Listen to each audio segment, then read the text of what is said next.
Troye Sivan's long-awaited third album, Something to Give Each Other, dropped last week, and I have to say this may be his strongest record yet. I've never necessarily stanned Troye. I always loved him as a person, but the music never totally connected for me. Blue Neighborhood has grown on me a lot more over the years, but Bloom never did that much for me. Not that it's a bad album at all, but it's not one I revisit a lot. This new record though, I could see myself coming back to.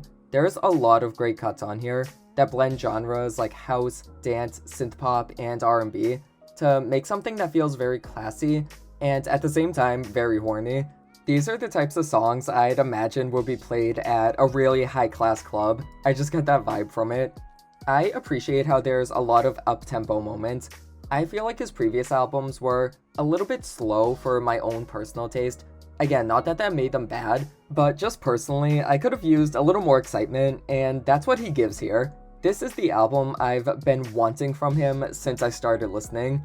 What's the Time Where You Are is a particularly great one. It's very bubbly, upbeat, and cute, and I love how it's about feeling that initial spark in a relationship, and how something as simple as asking what time is it on your side of the world can mean so much.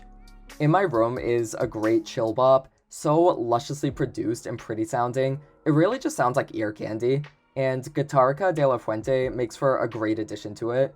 Honey is another favorite of mine, such a good ethereal dance track, and his voice sounds so seductive and sexy, but still very warm and comforting on it. I hope to God this one gets some club remixes. I feel like that would really go off. Same goes for Silly. That song is so icily sexy, especially with the sleek synthy production and Troy's digitized vocals in the chorus. A definite highlight for me. Totally one that you could just get lost in. The closing track, How to Stay With You, is a cute moment. I love how sweet it is, but the reason it stands out is obviously that first line in the second verse. If you've heard it, you know what I mean. I was gagged when I first heard that, but honestly, it doesn't even sound too jarring, considering how the rest of the album is pretty horny. Can't Go Back Baby is such a great atmospheric track, and the sample he uses in the chorus brings a haunting quality to it. It's a really good fall, early winter track.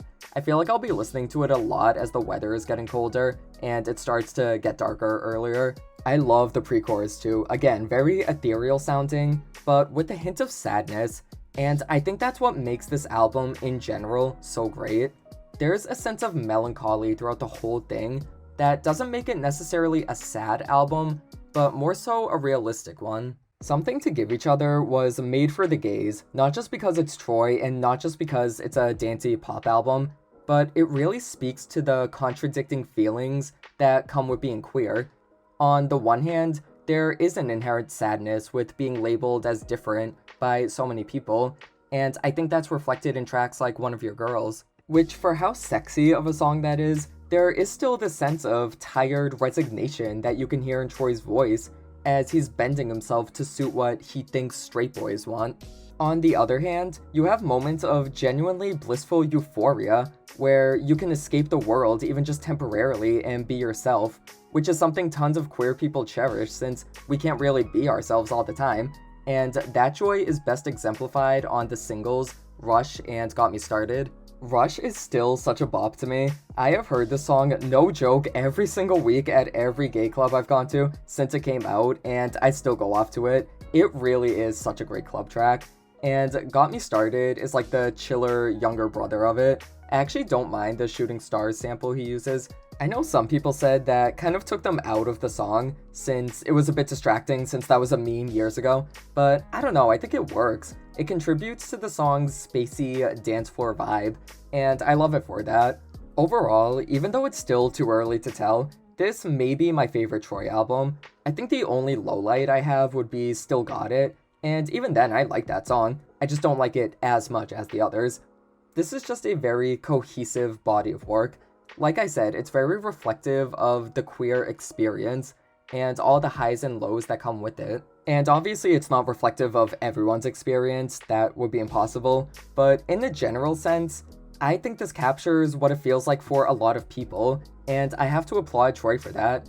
He managed to make something that I think will really speak to queer people, but at the same time made something that can be enjoyed by anyone, This is just a strong pop record through and through. You don't need to be gay to like it, but it definitely gives you a deeper appreciation of it, in my opinion. I am so happy for him. It's so heartwarming to see him crushing it right now, and I hope this era gives him even more mainstream attention and success. He really deserves it. Let me know what your guys' thoughts on the album are, and I will see you next time.